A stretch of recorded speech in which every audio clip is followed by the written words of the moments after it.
Salam əziz izləyicilər, mən Mehman Ələkbərov, qanunvericilik fən müəllimiyim. Bu gün sizinlə müxtəlif imtahanlarda düşən testlərdən ibarət bir sınağımız var, izahına baxacağıq.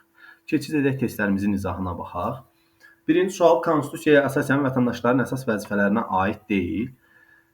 Vətəndaşların əsas vəzifələri Konstitusiyanın 72-80-ci maddələrini əhatə edir. Tarix və mədəniyyət abidələrini qorumaq hər bir şəxsin borcudur, doğrudur. Vətənə sədaqət müqəddəsdir, doğrudur. Dövlətə qarşı qiyam, dövlət çevrilişinə müstəqil müqavimət göstərmək hər bir vətəndaşın hüququdur. Burada ümumiyyətlə fikir yanlışdır. Borcu deyil, hər bir vətəndaşın hüququdur. Dövlətə qarşı qiyam, dövlət çevrilişinə müstəqil müqavimət göstərmək. Bu səbəbdən sualımızın doğru cavabı C variantı olacaq. Milli Məclisin müəyyən etdiyi ümumi qaydalara aiddir. Milli Məclisin müəyyən etdiyi ümumi qaydalar Konstitusiyanın 94-cü maddəsidir. 83 və 63 səs çoxluğundan qanunlar qəbul edir. Referendumun təyin edilməsi Milli Məclisin həll etdiyi məsələlərə aiddir. Bizdən müəyyən etdiyi ümumi qaydaları istəyir. İnzibati ərazi bölgüsü həll etdiyi məsələlərdə 63 səs çoxluğundan qanundur. Amnistiya həll etdiyi məsələlərdə 63 səs çoxluğundan qərardır. Ərazi quruluşu isə Milli Məclisin müəyyən etdiyi ümumi qaydalarda 63 səs çoxluğundan qanundur. Doğru cavabımız D variantı olacaq. Dövlət qulluğu haqqında qanuna əsasən birinci kateqoriya dövlət orqanı deyil. Yəni birinci kateqoriyaya aid deyil. Azərbaycan Respublikasının Baş Prokurorluğu doğrudur. Naxçıvan Muxtar Respublikasının Ali Məhkəməsi. Naxçıvan Muxtar Respublikasının Ali Məhkəməsi ikinci kateqoriya dövlət orqanıdır. Bizdən birinci kateqoriyaya aid olmayanı istədiyi üçün sualımızın doğru cavabı B variantı olacaq. C variantı Azərbaycanın ombudsmanı, yəni insan hüquqları üzrə müvəkkili doğru cavabdır. Məhkəmə Hüquq Şurası doğru cavabdır. Dördüncü suala baxaq. Etik davranış qaydaları haqqında qanuna əsasən ictimai və siyasi fəaliyyət qaydası ilə bağlı yanlışdır. Dövlət qulluqçu xidməti vəzifələrinin yerinə yetirilməsi zamanı siyasi birtərəfliyə əməl etməyə borcludur. Fikir olaraq doğru fikirdir. Ancaq bu fikir ictimai və ya siyasi fəaliyyət qaydası ilə bağlı olan etik davranış maddəmizdə deyil. Bu fikir qərəzsizlik maddəsindədir. Etik davranış qaydaları haqqında qanunun qərəzsizlik maddəsindədir. Bu səbəbdən yanlışı istədiyi üçün bizdən dördüncü sualımızın doğru cavabı A variantı olacaq. Dövlət qulluğu haqqında qanuna əsasən hansı doğrudur? İnzibati vəzifələrin birinci təsnifatı üzrə ən aşağı ixtisas dərəcəsi birinci dərəcə dövlət müşaviridir. Birinci təsnifat üzrə ən aşağı ixtisas dərəcəsi üçüncü dərəcə dövlət müşaviridir. İkinci təsnifat üzrə inzibati vəzifələrin ikinci təsnifatı üzrə ən yüksək ixtisas dərəcəsi ikinci dərəcə dövlət müşaviridir. Doğru fikirdir. Yəni İnzibati vəzifələrimiz ali 7 təsnifatdan ibarətdir. İkinci təsnifatın ən yüksək ixtisas dərəcəsi ikinci dərəcə dövlət müşaviridir. Bizdən doğruları istədiyi üçün sualımızın doğru cavabı B variantı olacaq. Növbəti suala baxaq. Konstitusiyaya əsasən məhkəmə qərarları və onların icrası ilə bağlı doğru deyil. Məhkəmənin qəbul etdiyi qərarlar dövlətin adından çıxarılır və onların icrası məcburidir. Doğru fikirdir. Məhkəmə qərarı qanuna sübuta əsaslanmalıdır. Doğru fikirdir. Məhkəmə qərarının icra olunmaması qanunla müəyyən olunmuş məsuliyyətə səbəb olur. Doğru fikirdir. Bizdə əgər Konstitusiyaya əsasən olan fikri istəyirsə qanunla. Amma məhkəmələr və hakimlər haqqında qanuna əsasən olan fikri istəsəydi bu qanunvericiliklə olacaqdı.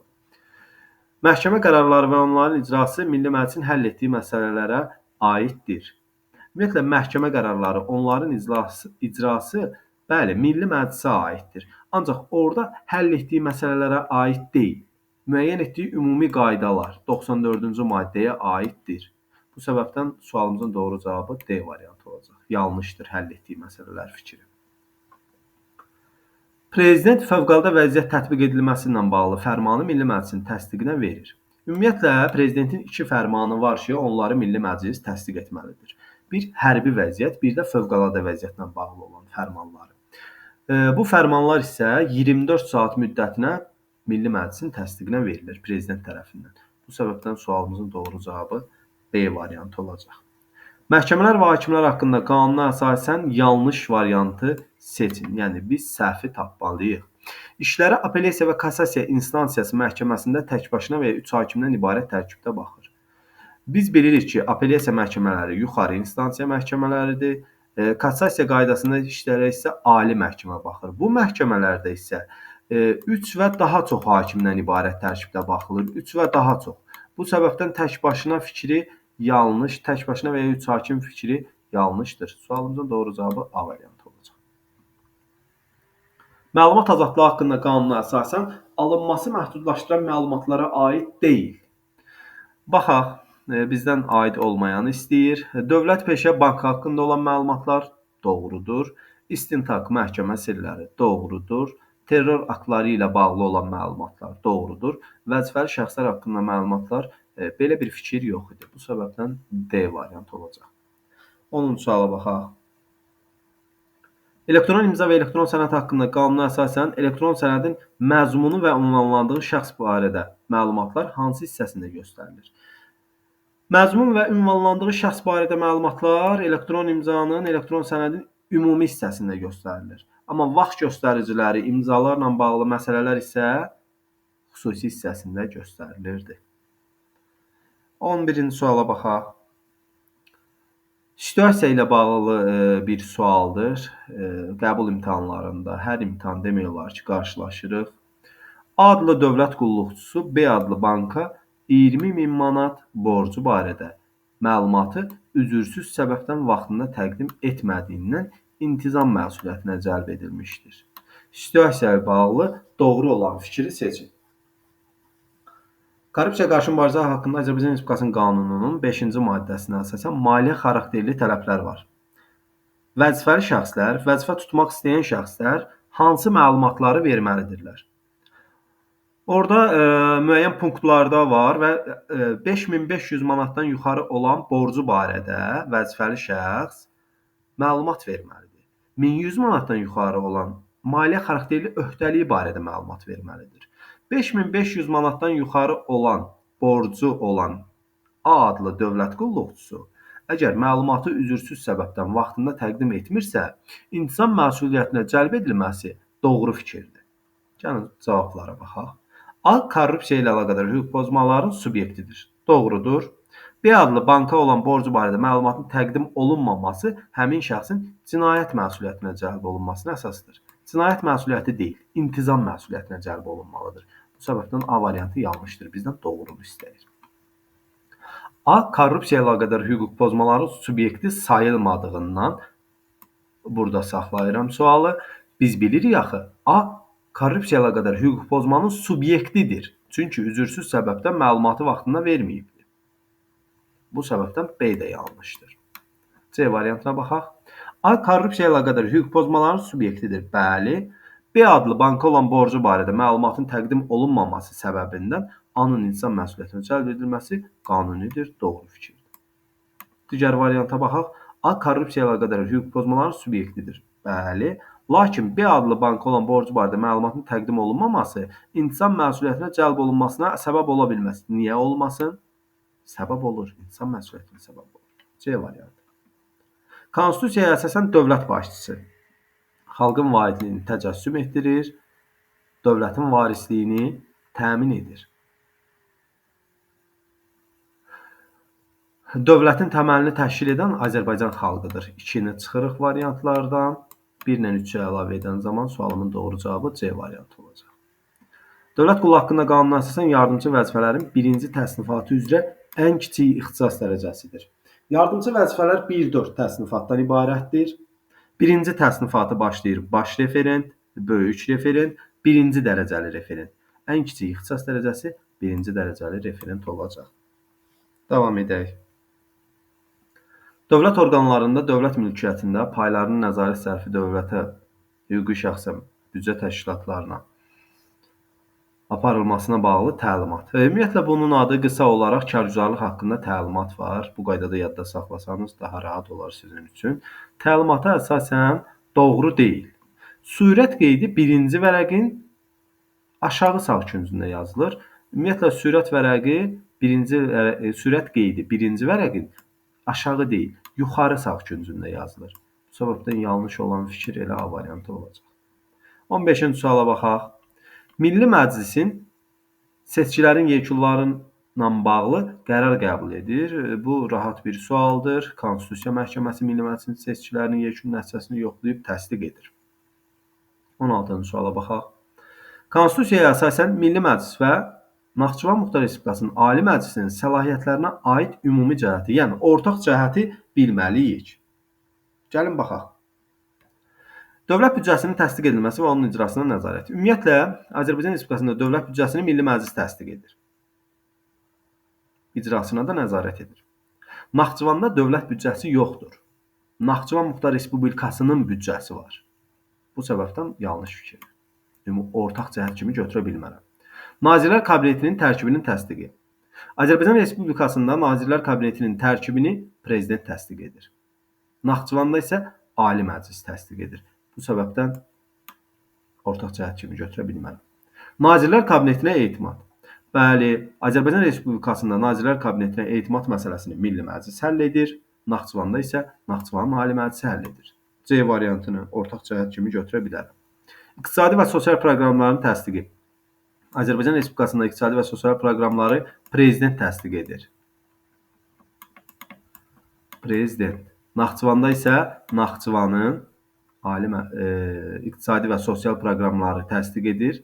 Naxçıvanın Ali Məclisi. 17-ci suala baxaq.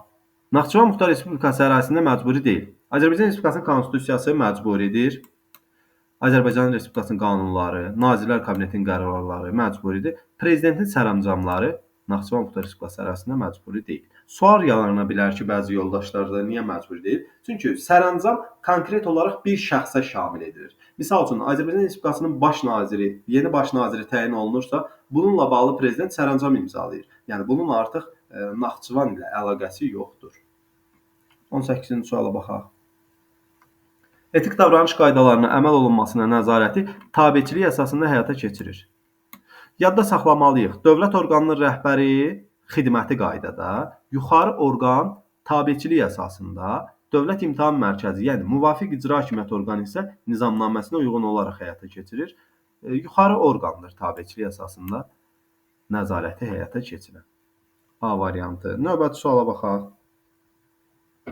Azərbaycan Respublikasının Kənd Təsərrüfatı Nazirliyi yanında Aqrar Kreditlərin İnkişafı Agentliyində sektor müdiri. İnzibati vəzifələrin neçənci təsnifatıdır? Dövlət qulluğu haqqında qanuna əsasən olan bir sualdır. Gəlin baxaq. Kənd Təsərrüfatı Nazirliyi ikinci kateqoriya dövlət orqanıdır. Yanında yaradılan Aqrar Kreditlər İnkişafı Agentliyi üçüncü kateqoriya dövlət orqanıdır. Üçüncü kateqoriya dövlət orqanlarında sektor müdirləri mütəxəssislər gedir. Bu isə müvafiq olaraq aparat rəhbəri, aparat rəhbərinin müavini 4, bölmə rəhbərinin müavini 5, mütəxəssislər 6. Sektor müdiri mütəxəssis olduğu üçün 6-cı təsnifat olacaq. İnzibati vəzifələrin 6-cı təsnifatı B variantı.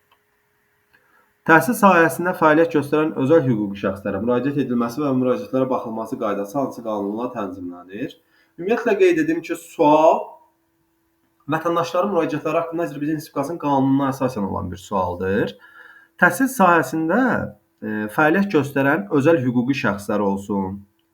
İstərsə də təhsil, səhiyyə, mədəniyyət, sosial sahələrdə xidmət göstərən şəxslər olsun.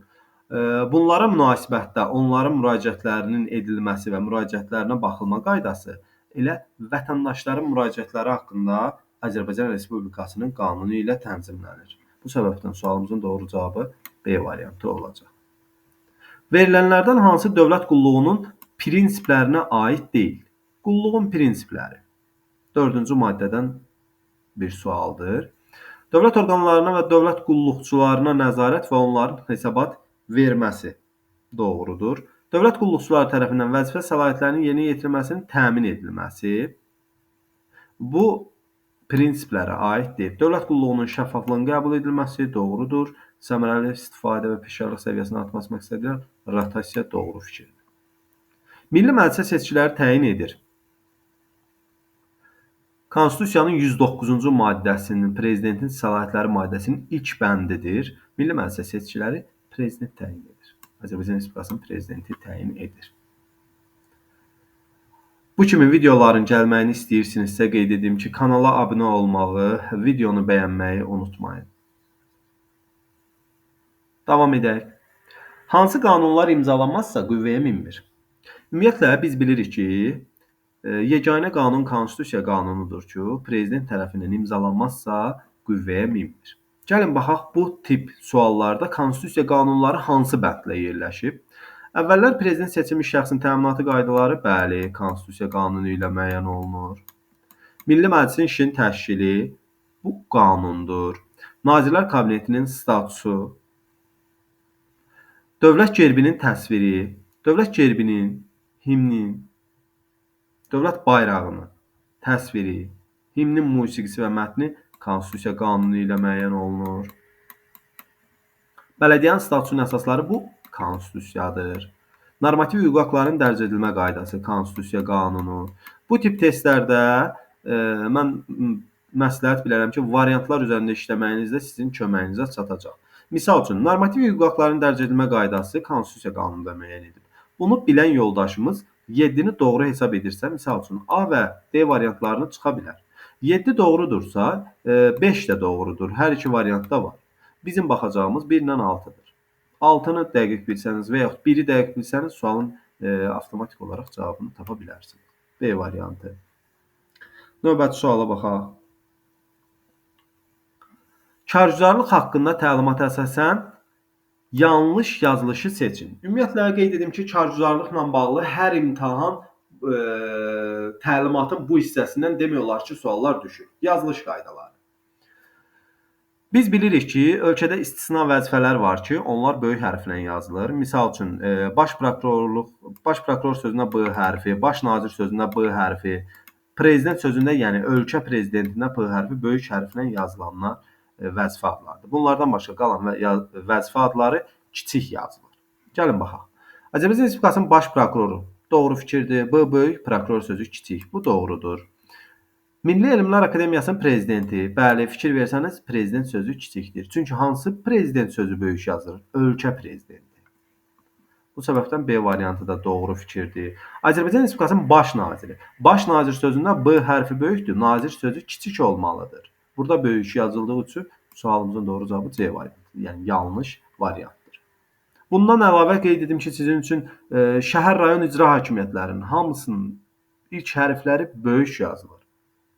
Misal üçün, Bakı şəhər icra hakimiyyətinin başçı sözü kiçik yazılır, digər bütün sözlər böyük hərflə, ilk hərfləri böyük yazılır. Davam edək. Dövlət qulluğu haqqında qanuna əsasən 14 il əmək stajı olan dövlət qulluqçusa neçə təqvim günü məzuniyyət verilir? Bu sual dövlət qulluğunun şərtləri maddəsindən gələn bir sualdır ki, dövlət qulluğunda olan staj deyil bu. Bu, ümumi olaraq əmək stajıdır. Yəni, ola bilər ki, dövlət qulluğundan çalışmamışdan əvvəl şəxs başqa bir qurumda çalışıbdır, başqa bir dövlət orqanında çalışıbdır. Misal üçün, 14 il əmək stajı var. Dövlət qulluğuna qəbul olubdur, inzibati vəzifə üzrə və haqqı ödənilən məzuniyyət, yəni ödənişli məzuniyyət dövrünə gedir. Əmək stajına görə ona əlavə təqvim günləri də verilir. Bunları da yəqin ki, bir çox yoldaşlarımız bilər. 5 ildən 10 ilə kimi 2 təqvim günü, 10 il, 15 il aralığı 4 təqvim günü, 15 ildən çox əmək stajı varsa şəxsin 6 təqvim günü əlavə məzuniyyət verilir. Bizdən 14 il sualda soruşduğu üçün 10-15 il aralığı 4 təqvim günü, inzibati vəzifə tutan dövlət qulluqçularına 30 təqvim günü ödənişli məzuniyyət verilir. 14 il əmək stajına görə də 4 təqvim günü əlavə edirik, 34 təqvim günü. Qeyd edim ki, yardımçı vəzifə tutan dövlət qulluqçuları üçün ödənişli məzuniyyət 21 təqvim günüdür. Sualımızın doğru cavabı 34 təqvim günü olacaq inzibati vəzifə tutan dövlət qulluqçuları üçün. Dövlət qulluqçunun dövlət qulluğuna qulluq stajı hesablanarkən yaranmış fikir ayrılığını hansı dövlət orqanı həll edir? Ümumiyyətlə, dövlət qulluqçularının stajı hesablanarkən mübahisəli məsələləri Dövlət Qulluğunu İdarə Etmə Şurası həll edir bu kimi məsələləri. Burada isə Nazirlər Kabineti, Dövlət İmtahan Mərkəzi, daha sonra Milli Məclis və ümumiyyətlə sualın cavabı olmayan heç biri sözü var. Əlbəttə ki, burada heç biri, çünki Dövlət Qulluğunu İdarə Etmə Şurasıdır doğru cavab və variantlarda yoxdur. Heç biri.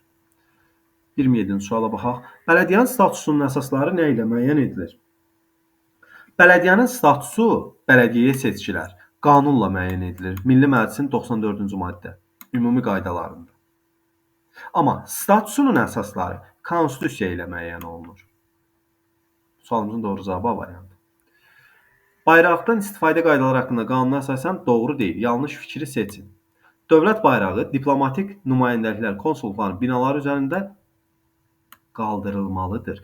Eləcə qaldırılmalıdır. Eləcə qaldırılır. Daimi qaldırılmır. Diplomatik nümayəndəliklər, konsulluqlar üzərində dövlət bayrağı eləcə qaldırılır. Daimi deyil.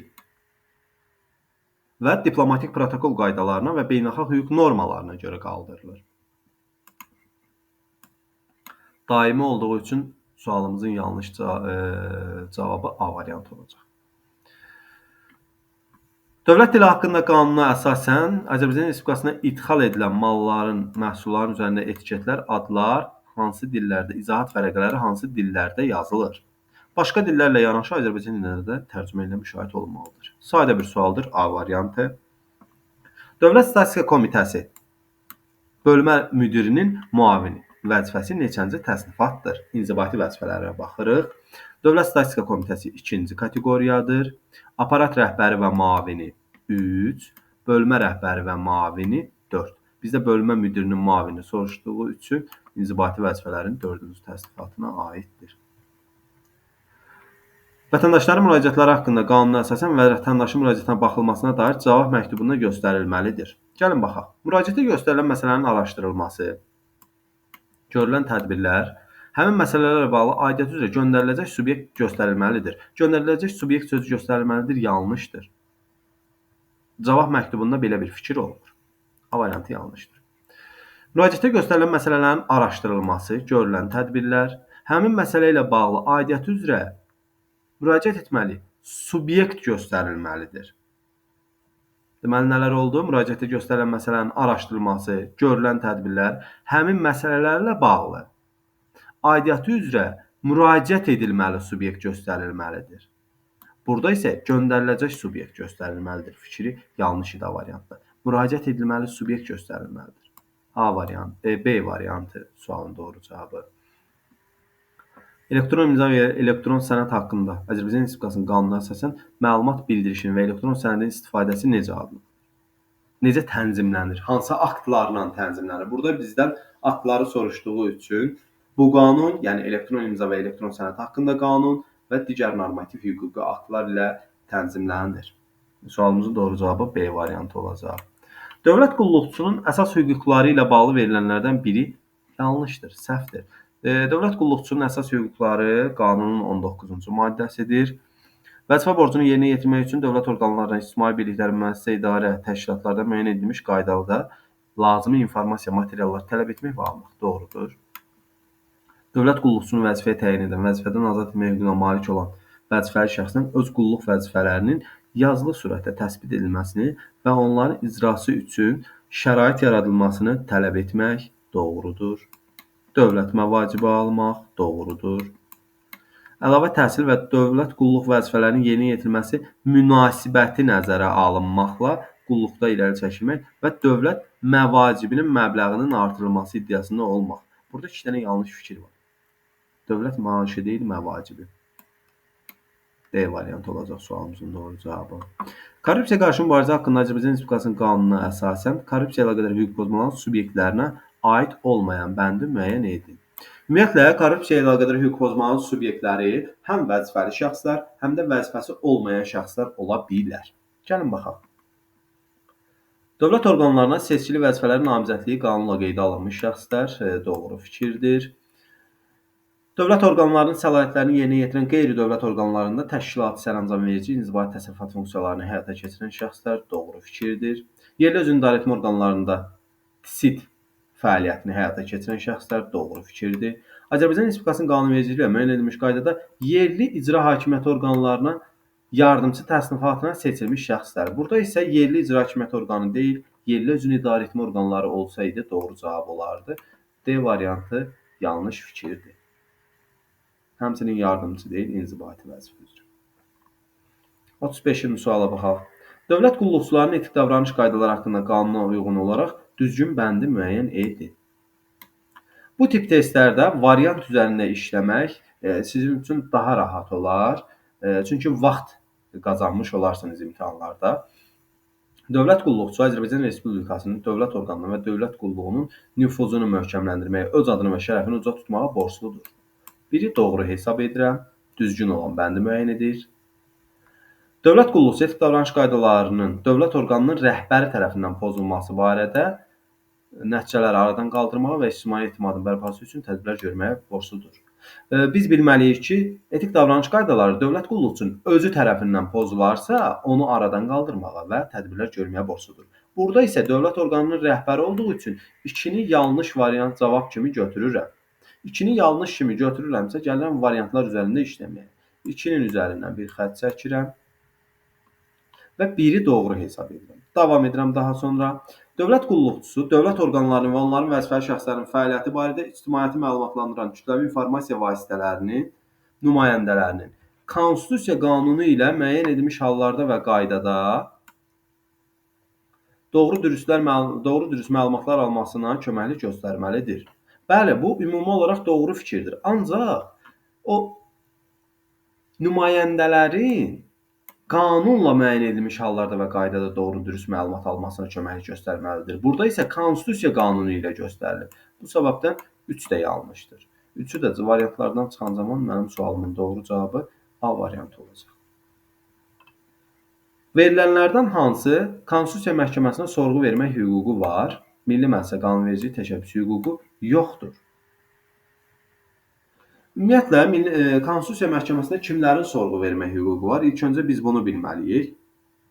Prezident, Ali Məhkəmə, Prokurorluq, Naxçıvan Muxtar Respublikasının Ali Məclisi, Milli Məclis, Nazirlər Kabineti. Biz bunu kodlaşdırsaq, bir papamın kimi bir kodlaşdırma əldə edərik. Burada qeyd edək. Papamın. Prezident, Ali Məhkəmə, Prokurorluq, Naxçıvan Ali Məclisi, Milli Məclis, Nazirlər Kabineti. Digər Milli Məclisə qanunvericilik təşəbbüsü hüququ kimlərin var? Onu da burada kodlaşdıraq. Orada isə Papa mı 40 deyildi. Papa Milli Məclisin deputatları və 40.000 seçki hüququ olan vətəndaş idi. Bizdən nələr soruşur? Birincisi yazaq bura Konstitusiya məhkəməsinə sorğu vermək hüququ var. İkinciyə yazaq Milli Məclisə qanunvericilik təşəbbüsü hüququ var. Konstitusiya məhkəməsinə sorğu vermək hüququ var. Bu 5 subyektin hər birinin, hər ikisi var. Ortaq cəhət kimi hər ikisini götürə bilərik. Milli Məclisə qanunvericilik təşəbbüsü hüququ yoxdur. Nazirlər Kabineti. Milli Məclisə qanunvericilik təşəbbüsü hüququ ilə bağlı müraciət edə bilməz. Bu qaydada sualımızın doğru cavabını tapa bilərik. Azərbaycan Respublikasının Diasporla İş üzrə Dövlət Komitəsində dövlət qulluğu keçən kargüzar. Diasporla İş üzrə Dövlət Komitəsi ikinci kateqoriya dövlət orqanıdır.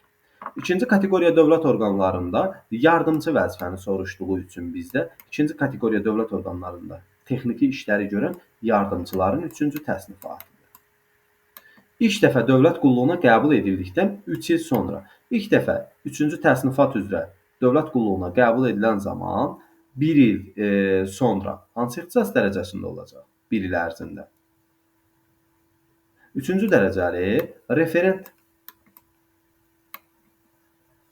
1 il sonra alacaq 2-ci dərəcəli referenti və 3-cü ilində olacaq hansı dərəcədə? 1-ci dərəcəli referenti. Yəni 3 il sonra hansı ixtisas dərəcəsini ala biləcək? 1-ci dərəcəli referent ixtisas dərəcəsini ala bilirlər. Sualımızın doğru cavabı D variantı olacaq. Növbəti suala baxaq. Qanunvericiliklə müəyyən edilmiş korrupsiya hüquq pozmaları törətmiş fiziki şəxslərin hərəkətləri cinayət tərkibi yaratmadıqdır. Korrupsiya qarşı mübarizə haqqında qanunla olan bir sualdır. Fiziki şəxs əməlində cinayət yoxdursa, nə edirlər? Əlbəttə ki, inzibati qaydada cərimə edirlər. İnzibati pul cəriməsi, inzibati xətalar məcəlləsinə görə. Əgər əməlində cinayət tərkibi olarsa, artıq bu zaman cinayət məcəlləsinə görə məsuliyyətə cəlb edirlər, hüquq mühafizə orqanlarına iş keçir.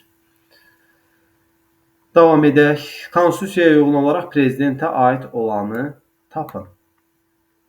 Maraqlı bir sualdır. Hərbi doktrinanı Milli Məclisin təsdiqinə verir. Doğrudur. Biri doğru hesab edirəm. Silahlı qüvvələrin ali komanda heyətini vəzifəyə təyin, vəzifədən azad edilməsi üçün Milli Məclisə təqdimat verir. Ümumiyyətlə, Silahlı Qüvvələrin Ali Komanda Heyətini vəzifəyə təyin vəzifədən azad Prezident edir. Milli Məclisə təqdimat vermir. Bu səbəbdən 1 doğrudur, 2 yanlışdır. Bizdən doğruları istəyir. 2 yanlışdırsa gəlirəm variantlar üzərində işləməyə. Və 1 də doğrudursa B variantı. Fikir versəniz, təkrar vurğulayıram, bu tip testlər üzərində çox vaxt itirməməlisiniz. Siz variantlar üzərində işləməlisiniz. Sonuncu sualımız, dövlət qulluqçusuna qulluq stajına görə xidmətin 2-ci ilindən başlayaraq verilən haqq kimlərə şamil edilir? Çox maraqlı bir sualdır və bunu yaza bilən tələbələrimiz ətraflı məlumatlı olmalıdırlar. Biz bilirik ki, dövlət qulluqçularına, dövlət qulluğuna, qulluq stajına görə daimi dövlət qulluğuna qəbul edildiyi vaxtdan, yəni inzibati vəzifə tutan dövlət qulluqçularına daimi dövlət qulluğuna qəbul edildiyi vaxtdan başlayaraq qulluq stajına görə əlavə haqq ödənilir. Elə şəxslər var ki, dövlət qulluqçu deyil.